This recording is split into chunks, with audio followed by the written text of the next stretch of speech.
اور جب کسی کی ڈیتھ ہوتی ہے نا تو سارے ارد گرد والے کفن لینے کے لیے بھاگتے ہیں، تو وہ جو دنیا میں خوبصورت لباس سے بھی تن کرنے والے اور کبھی چھوٹے موٹے پہ کوئی اکتفا نہیں کرتا، ان کے کفن کو دیکھیں تو بندے کو حیرت ہوتی ہے، کسی بھی کفن میں اپنے پیارے لپیٹنے کے لیے تیار ہو جاتے ہیں۔ ہمارے سامنے اپنے کسی پیارے کی ڈیتھ بھی ہوتی ہے تو ہمیں لگتا ہے یہ تو اس کا معاملہ تھا، لیکن اپنے اس کا معاملے دل چاہتا ہے کہ سب کے درمیان بانٹ دیں۔ اور الحمدللہ رب العالمین آپ کی زندگی کی جو جدوجہد ہے وہ بھی ہمیں یہی بتاتی ہیں۔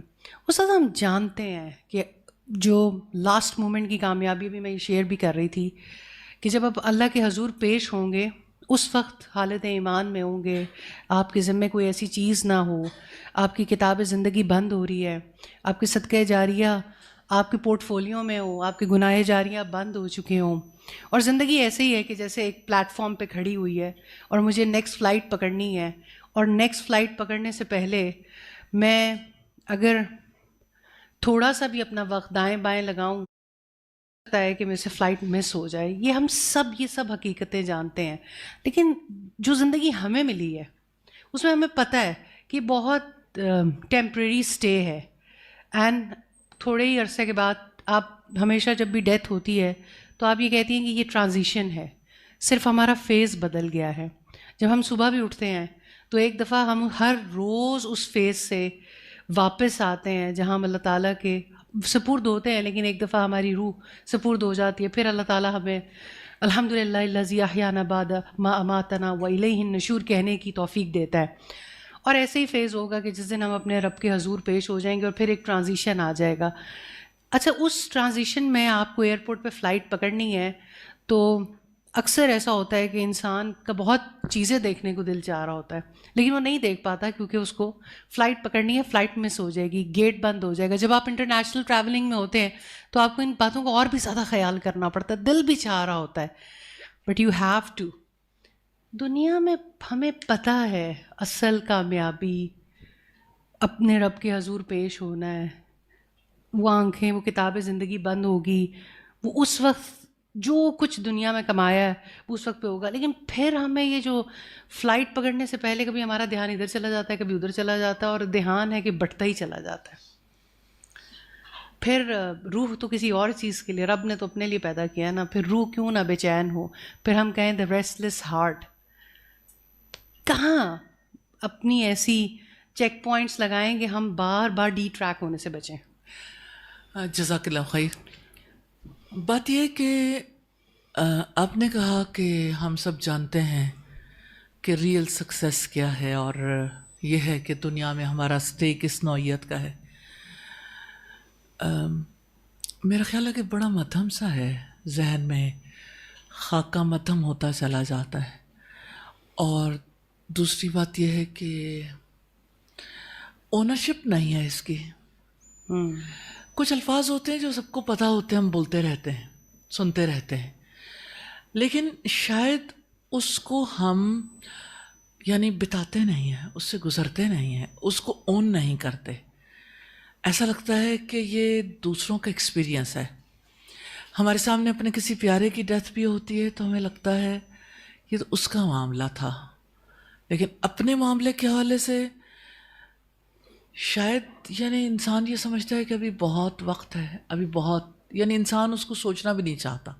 حالانکہ ہم میں سے ہر کسی کے علم میں ہے، نالج میں ہے کہ ہم نے یہاں رہنا نہیں، لیکن ہم جس طرح کا طرز زندگی اپنائے ہوئے ہیں، جس طرح ہم وقت بتا رہے ہیں، جیسے ہم اپنی صلاحیتوں کو لگا رہے ہیں، جیسے ہمارا مال کے بارے میں موقف ہے، اولاد کے بارے میں موقف ہے، ایسا لگتا ہے ہم نے کبھی جانا ہی نہیں، ہم نے رہنا ہی یہیں ہے، یہیں کے لیے تو پیدا ہوئے تھے، اور یہیں رہنا اور سدا ہی رہنا۔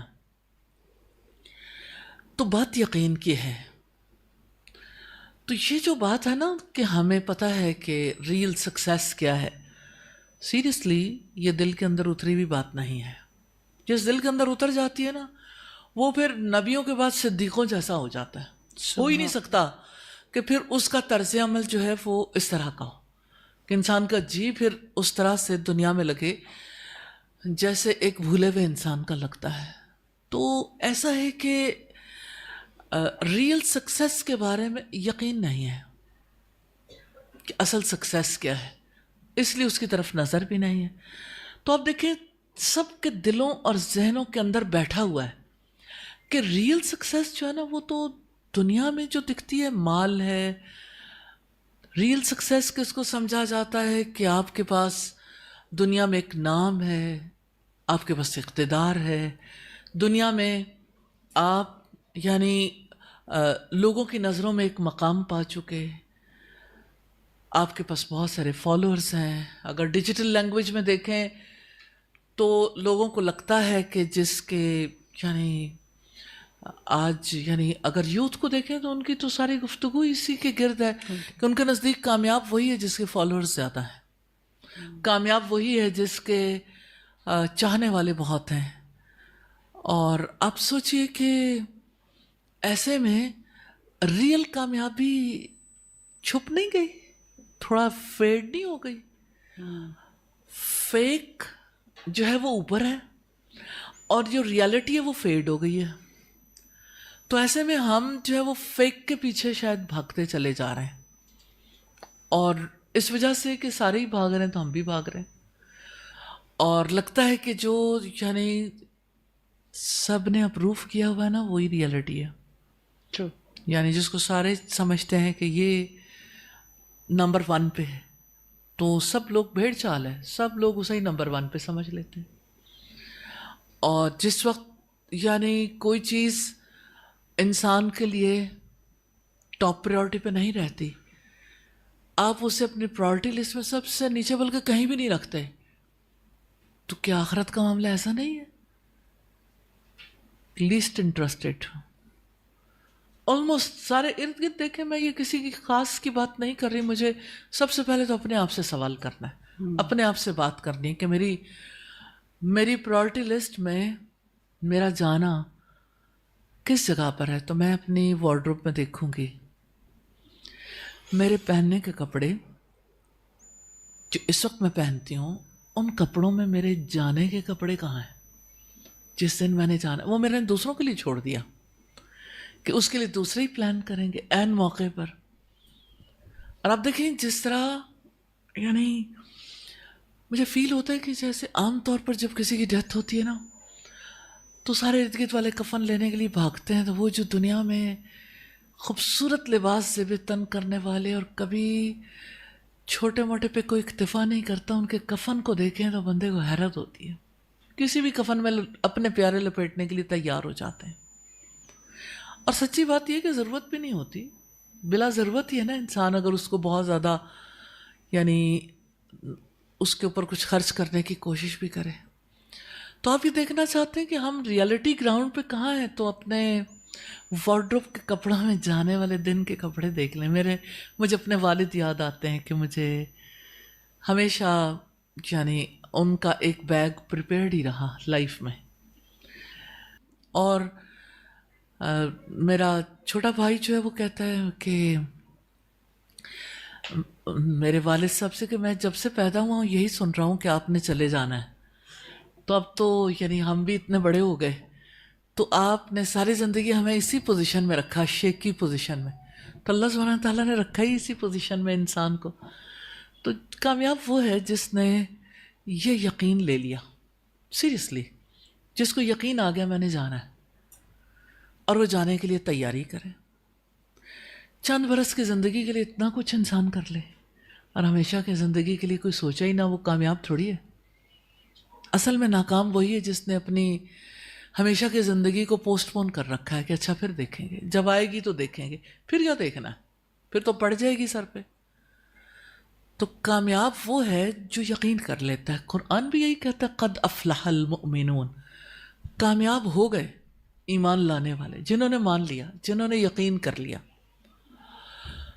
تو سکسیس جو ہے نا، کامیابی جو ہے، اس کے بارے میں دلوں کے اندر تک اترا ہوا یقین ہے کہ دنیا کی کامیابی اصل کامیابی ہے.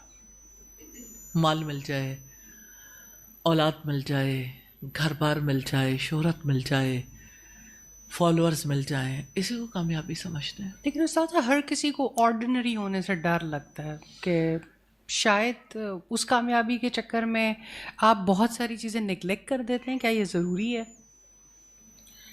آپ مجھے یہ بتائیے کہ محمد رسول اللہ آرڈنری، انبیاء آرڈنری،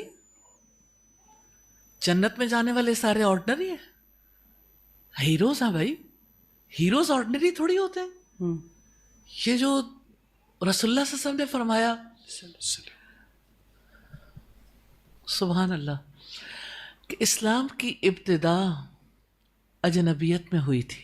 یعنی جب اسلام شروع میں آیا تھا لوگ پہچانتے نہیں تھے، اور عنقریب اسلام پھر اجنبی ہو جائے گا. فطوبی للغرباء، خوشخبری ہے اجنبیوں کے لیے. لوگوں کی نظر میں وہ اجنبی ہوتے ہیں، اجنبی سمجھتے ہیں، ان کا مذاق بھی اڑایا جاتا ہے، ان کے بارے میں سوچا بھی جاتا ہے کہ یہ شاید دور سے پیچھے رہ گئے. ایسا ہوتا ہے. لیکن at the time of death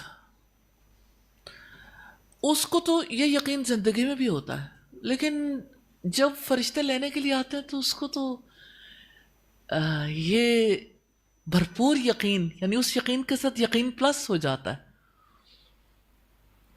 جیسے ایک صحابی تھے نا،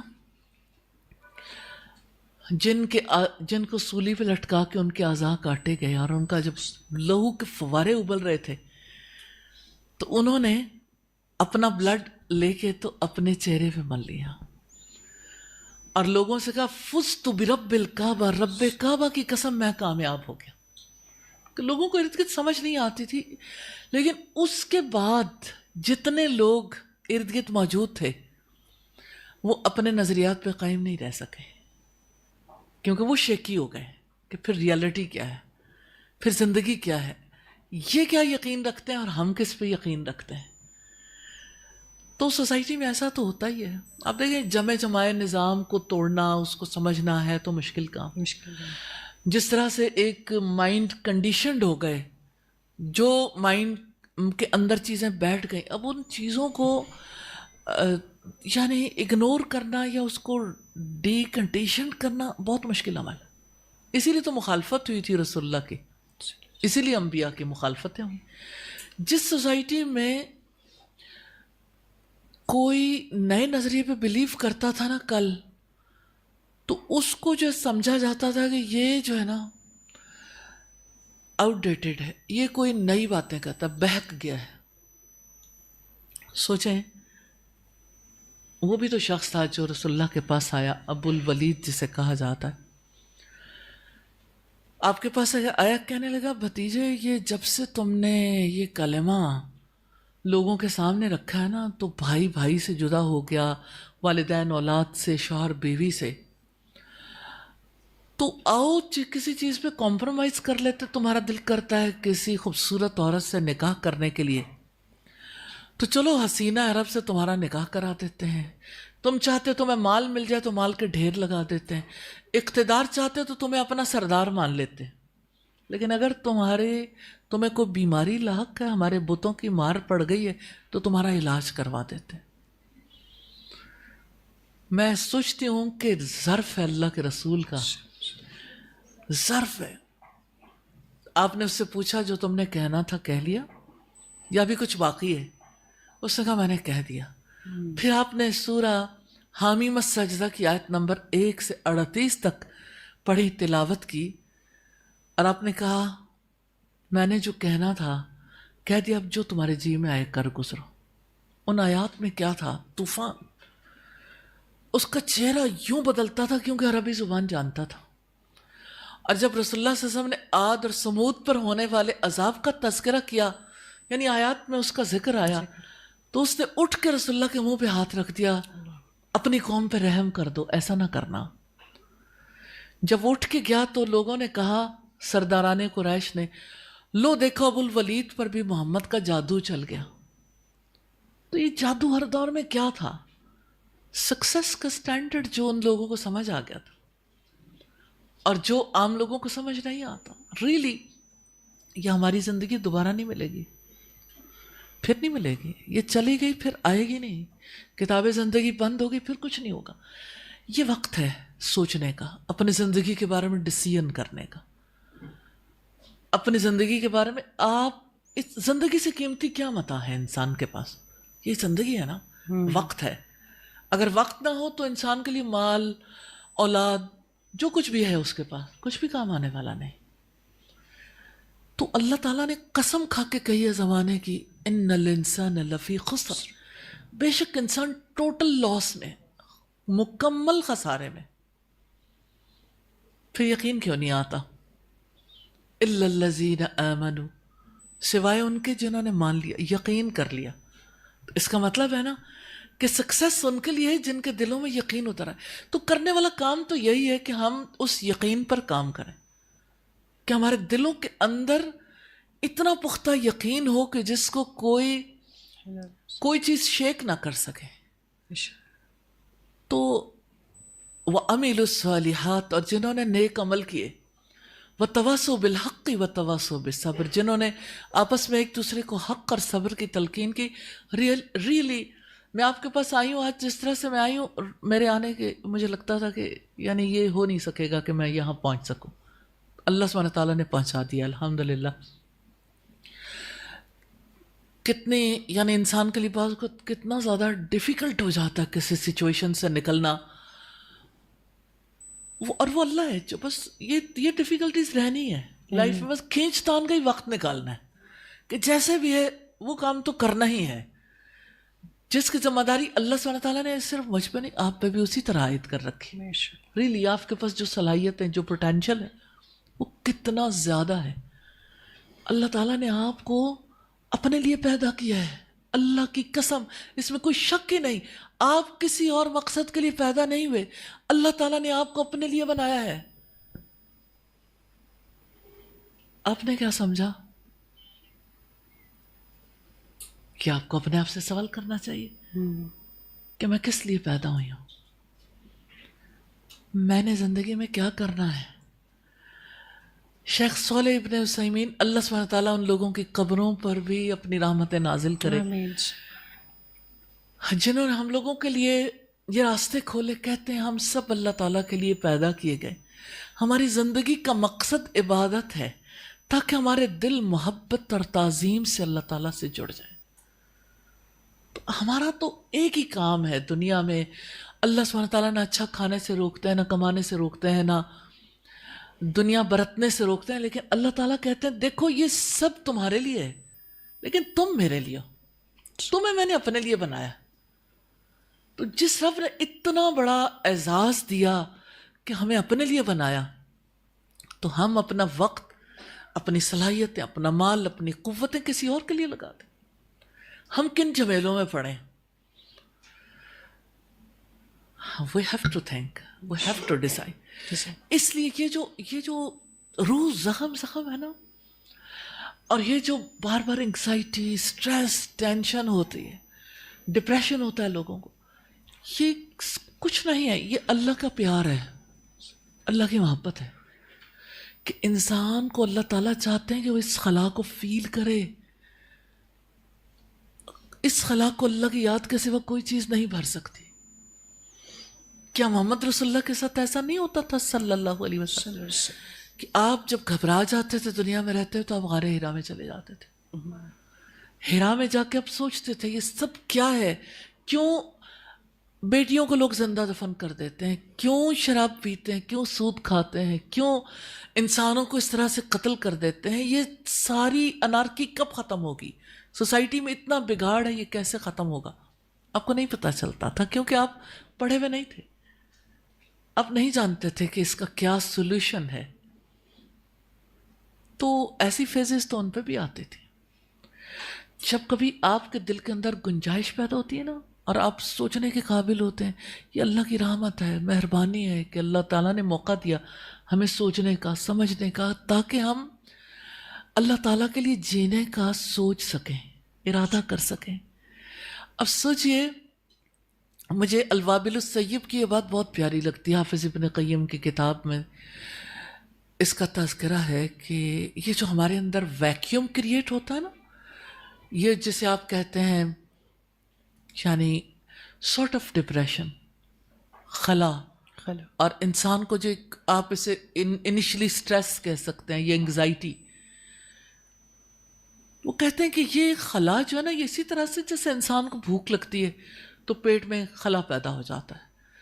اس خلا کو اللہ سبحانہ تعالیٰ کی یاد کے سوا کوئی چیز نہیں بھر سکتی. تو اللہ ہے، اور اللہ نے ہمیں اپنے لیے بنایا. ہمارے دل کو اللہ نے ڈیزائن ہی ایسا کیا ہے. اس دل کا ڈیزائن ایسا، اس زندگی کا ڈیزائن ایسا ہے کہ وی ہیو ٹو ریممبر اللہ سبحانہ تعالیٰ، وی ہیو ٹو بو ڈاؤن. ہمیں اسی کے آگے سجدے کرنے ہیں، اسی کو سوچنا، اسی سے کنیکٹڈ ہو کے رہنا، اس کی خوشی کے لیے جینا.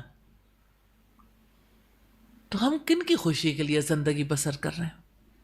لوگوں کو خوش کرنا چاہتے ہیں تو لوگ تو خوش نہیں ہوں گے. بھاگ لیں، بھاگتے بھاگتے.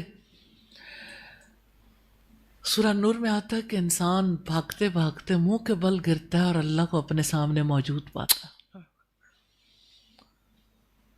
تو اللہ سے بھاگ کر کہاں جائیں گے؟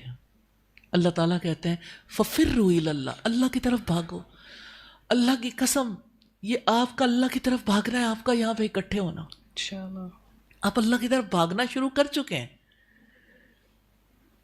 اور میں آپ کو مبارکباد بھی دینا چاہتی ہوں کہ اللہ تعالیٰ نے آپ کے دلوں میں یہ ویکیوم کریٹ کیا ہے، آپ کے دلوں میں گنجائش بنی ہے اپنے رب کے لیے. سبحان اللہ. اور یہ بہت بڑی بات ہے. الحمدللہ.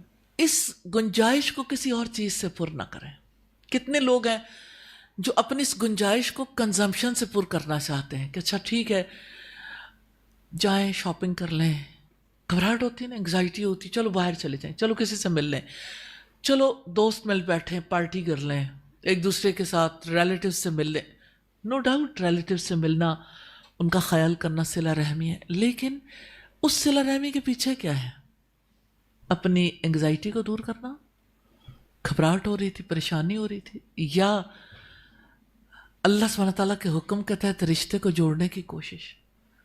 یہ تو ہر کسی کا معاملہ فرق ہے نا. جو جس انٹینشن سے کرے گا اجر تو اسی کے لحاظ سے ملے گا. تو بات یہ ہے کہ ہم جو زندگی بسر کر رہے ہیں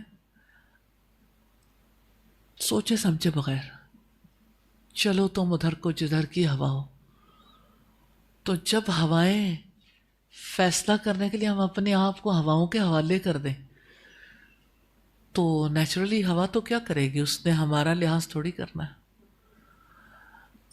تو وہ کہتے ہیں کہ اب ہوائیں ہی کریں گی روشنی کا فیصلہ، جس دیے میں جان ہوگی وہ دیا رہ جائے گا.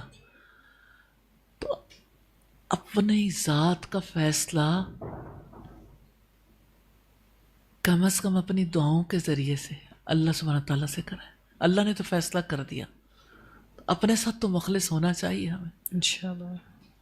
اللہ سبحانہ تعالیٰ سے میں دعا کرتی ہوں اللہ آپ کو برکت والی زندگی دے، آمین. اپنی محبت والی زندگی دے. آمین. اللہ سبحانہ تعالیٰ اس دل کے اندر ہمارے دلوں کو اپنی محبت کا مرکز بنا دے، مسکن بنا دے، کہ ہم اس سے محبت کریں، ہمارے دل اس سے جڑے ہوئے ہوں، ہم اس کی خوشی کے لیے ہر کام کو کریں. آمین. آمین سما. جزاک اللہ خیر. اللہ تعالیٰ آپ کے فہم میں اور فراست میں اور آپ کے تقویٰ میں اور زیادہ بلندی عطا کرے. جزاک اللہ خیر استاذہ. جس طرح سے آپ دلوں کو کھٹکھٹاتی ہیں، جواب دیتی ہیں، ذہنی الجھن کو دور کرتی ہیں، اللہ تعالیٰ اپنی شان کے مطابق آپ کو اجر عظیم عطا کریں. آپ کو پتہ ہے یہ پروگرام یا یوٹیوب پہ کوشچنز آ رہے ہوتے ہیں یا آپ کے بھی کوئی بھی کوشچنز ہوں تو اس سے ہم آگے اور بڑھا رہے ہوتے ہیں. تو اگر کسی کا بھی کوئی سوال ہے تو آ سکتا ہے اور سوال پوچھ سکتا ہے.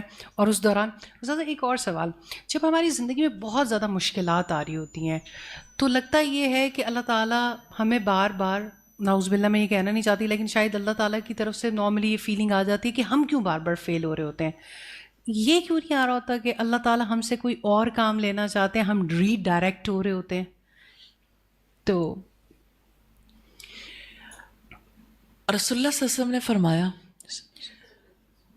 سب سے زیادہ مشکلات انبیاء پر آئیں. یہ میں اس لیے مثال دے رہی ہوں کہ اللہ اور اس کے رسول سے زیادہ سچی بات تو کسی کی نہیں. سب سے زیادہ مشکلات انبیاء پر آئیں، پھر اس کے بعد وہ لوگ جو ان کے بعد والے، یعنی ان کا مقام انبیاء کے بعد زیادہ، پھر اس کے بعد وہ جو ان کے بعد کے لوگ ہیں، پھر اس کے بعد، یعنی یہ ترتیب ہے. جس پر مشکل آتی ہے نا، کوئی آزمائش آتی ہے، کوئی مصیبت آتی ہے، تو یہ اللہ تعالیٰ کی طرف سے ایک چانس ہے، ٹیسٹ اینڈ ٹرائل ہے. اس وقت پہ اللہ سبحانہ تعالیٰ یہ دیکھتے ہیں کہ اس مشکل موقع پر انسان کا رویہ کیا ہوتا ہے.